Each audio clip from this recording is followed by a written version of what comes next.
Something that's quite dear to my heart, actually, is good leadership. And the reason is that, in my opinion, I think this is one of the biggest differentiators between good companies and bad companies.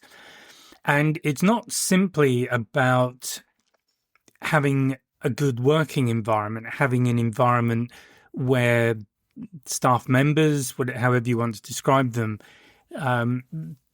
have a work environment where they feel that it supports them, and also there's room to make mistakes. I think that's a very big one because we'll make mistakes. Basically, the only people who don't make mistakes are those who don't do anything. So making mistakes is bound to happen. So what's more important is how do we deal with those? And in a bad environment, people will try and hide their mistakes, whereas in a good environment, they'll put their hand up, be upfront about it, and then you can deal with it. And that, to me, is certainly one really important differentiator between a good environment and a bad environment. And I think as a manager in that situation, if you have people putting their hand up and saying, I screwed up and this is what's gone wrong, you have opportunity to fix it.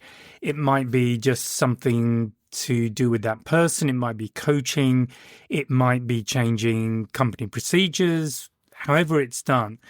But there is opportunity to immediately remedy the situation and stop it happening in the future.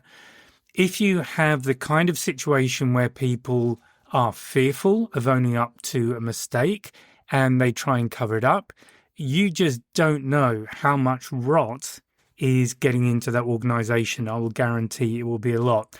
So that's one aspect of good leadership for me. The other one, because there are really two of them that jump out, and I'm sure there are others, and you're very welcome to write back to me, comment, whatever you want to do.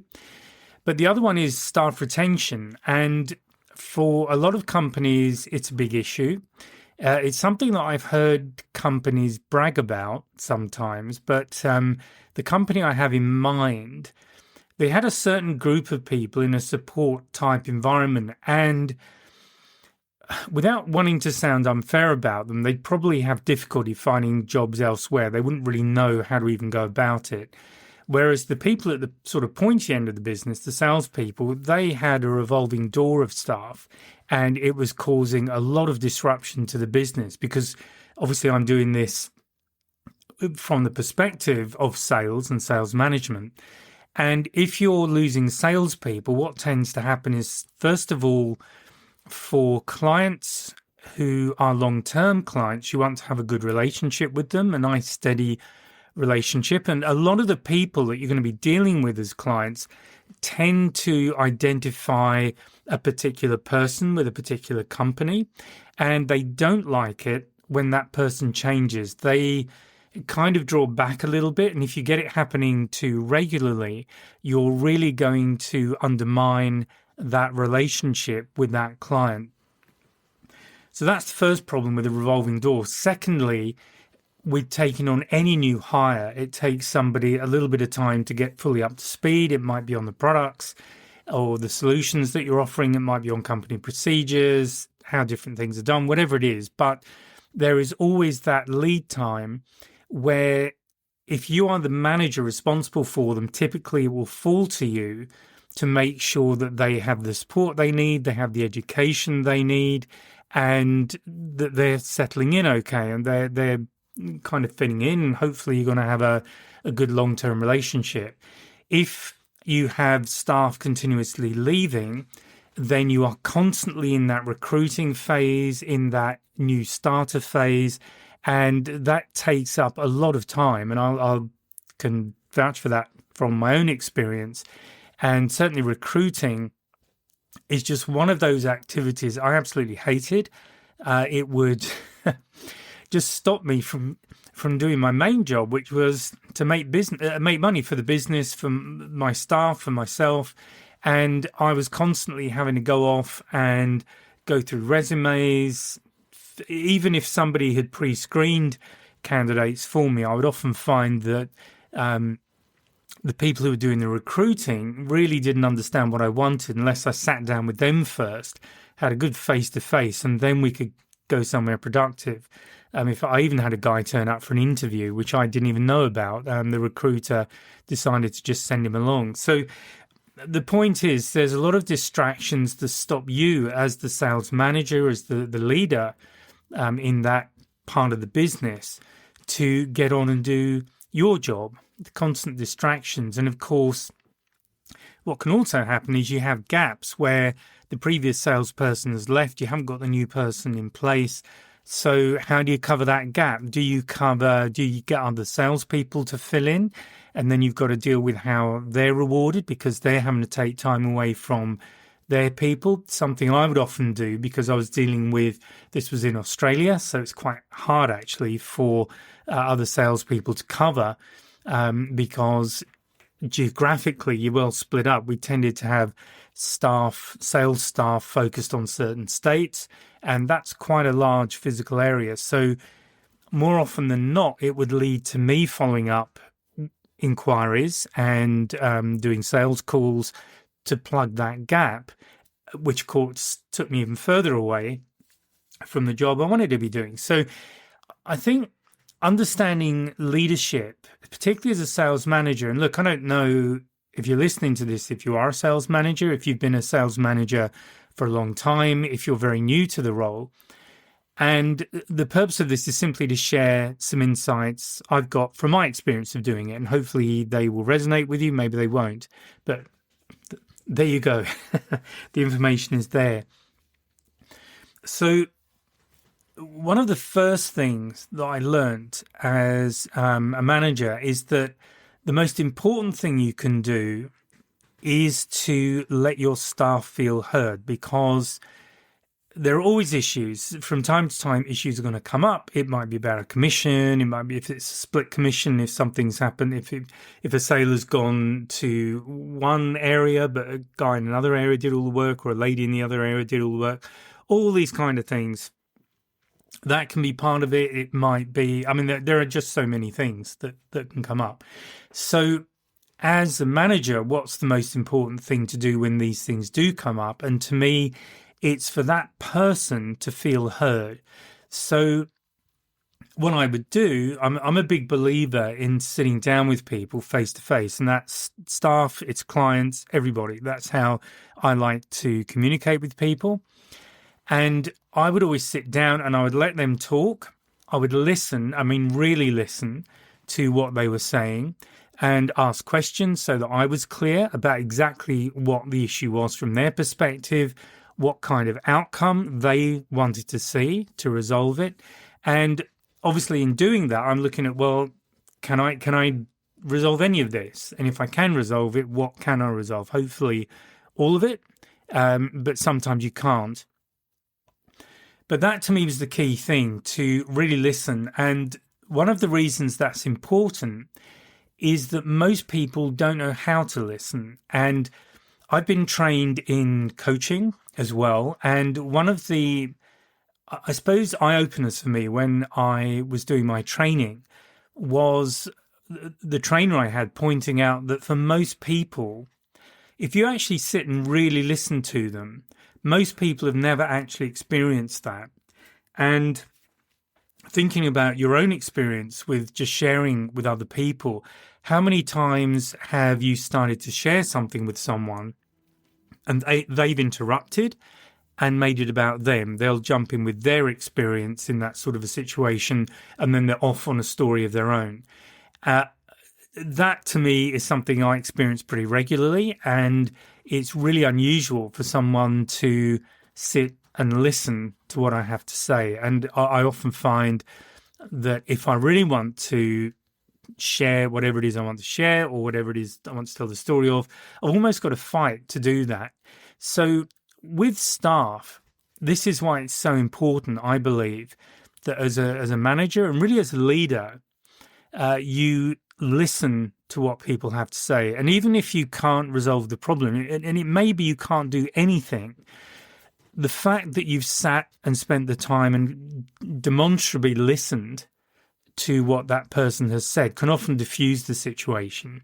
And you can look at ways to begin to remedy it. It may not be a complete remedy straight up, but there are maybe steps that you can take that at least reduce the pain of that situation.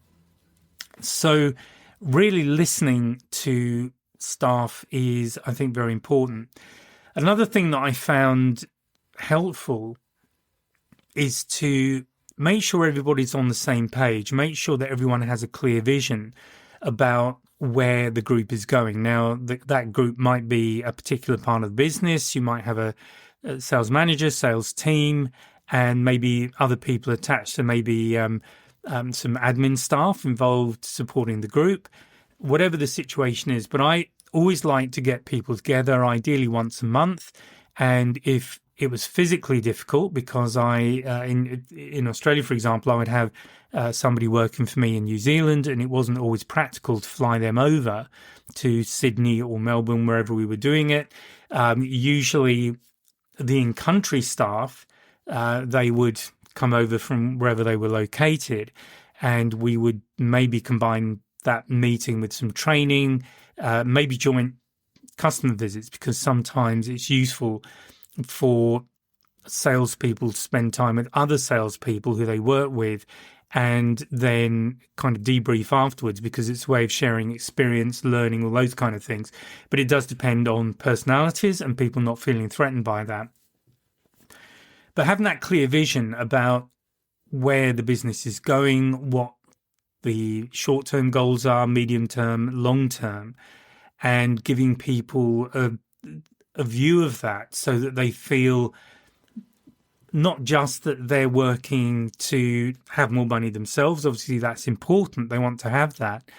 But a lot of people, it goes beyond that. It's not just about the money. It's about career development opportunities. It's, they might want to go into management themselves. They might want to specialize in a certain area of sales. It might be project management, all these things. So if they feel that there is a path going forward, and obviously these things always have that caveat that it depends on the results and business happening and nothing unforeseen coming out of the sort of left field that upsets everything.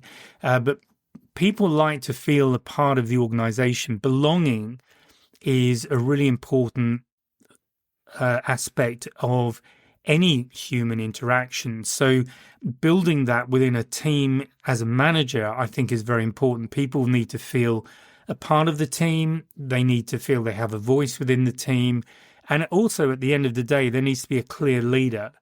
By all means, it's great for people to have their opinion, and it's important as a leader to validate those opinions. And also, it's important that you hold the vision and you drive the business forward. And there is one captain in the ship. So that's another thing that I've found very important. The other one that I want to share, and I guess it's probably most easily related by telling the story. So I had a guy working for me at one company, and in fact, before I even joined, I'd gone over to Melbourne to look at places. I was just going to get myself an apartment for a year because I was living in Sydney and I didn't really want to move to Melbourne. But for taking on that particular role, it was important that I was Melbourne based for at least a while. And one of the owners of the company was with me. We met for lunch and he told me there was a particular guy I needed to look at, and with a view to possibly terminating the employment because he had been consistently under his numbers. So he was achieving less than 50% of his of his monthly, actually, each month. And clearly that's a situation that couldn't continue. So I met with this guy when I joined and started going out with him. The first thing I did was start coaching him, and that's probably the subject of another podcast. But to cut that particular story short, I got him to the point where I actually increased his target, because for me, there is a minimum target level to make a salesperson basically valid in an area. Basically, as a rough rule of thumb, I would used to use 3 times their salary as the target, because there are overheads associated with salespeople. They need to be profitable at the end of it. And of course, there are non-direct salespeople and other parts of the organization that need to be funded. So one of the rules I would always follow is just looking at targets and making sure they were sensible. And I've certainly found instances where targets weren't particularly sensible, and in fact they were far too low to have a viable business or even to justify having a salesperson in that area. So that's kind of the background to the story with this guy. And anyway, I'd gone back to Sydney, and I had a call from the managing director who I reported to, and he basically told me that this guy was becoming a little bit disruptive in the office. When he was in the office, he often wouldn't bother to shave. He basically looked scruffy, and that there were certain standards that within that business that they wanted to maintain, and he was falling short of them. And unfortunately, the managing director's answer to most things was to put people on report, which is something I've never gone along with. I've always felt there were better ways to handle things. So I basically said to this guy, no, we're not putting him on report, but let me deal with it. And all I did was I gave this guy a ring and I said, look, I know that you've got an area here and I know you want to develop your career and I know you want to move into management. And we'd created progressive steps for salespeople from a regional sales engineer was the term we'd use to a regional manager and then a sales manager and all that sort of thing. And I basically just said to him, look, I know you want to be a regional manager, so the best advice I can give you is to start acting as if you already have that title now, as if you've already been promoted. So how does a regional manager act? How do they interact with other people in the office? How do they dress? How do they show up? How do they how do they talk to their clients? I want you to imagine that, and I want you to step into that role from now, because when you do get promoted, the situation will be that people would just think you were already in that role and perhaps even be surprised that you hadn't been promoted until then. So that was essentially the advice I gave him, and it did work very well, actually. I had a phone call from the managing director a couple of weeks later, basically asking what I'd said to him, because the guy had totally turned around his whole attitude, and he was showing up professionally. Everything he was doing was professional. It was just a complete change from where he'd been.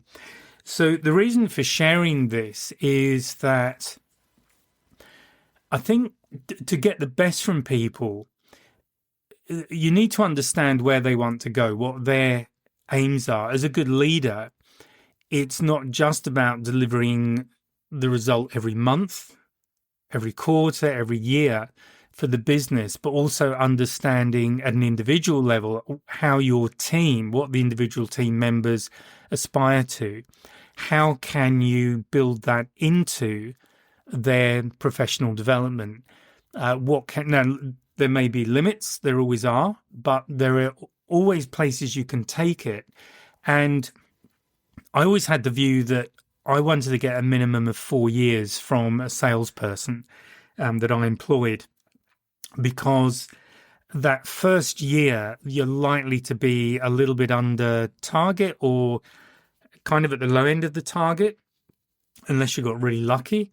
Because for somebody coming in new, and particularly if it's university graduates, people like that, there's a lot for them to learn and they need time to learn it. If you pile too much pressure on, it's too much. You've got to, by all means, there needs to be a little bit of pressure, but it's very easy to overdo it. So it's all about measuring and knowing the person.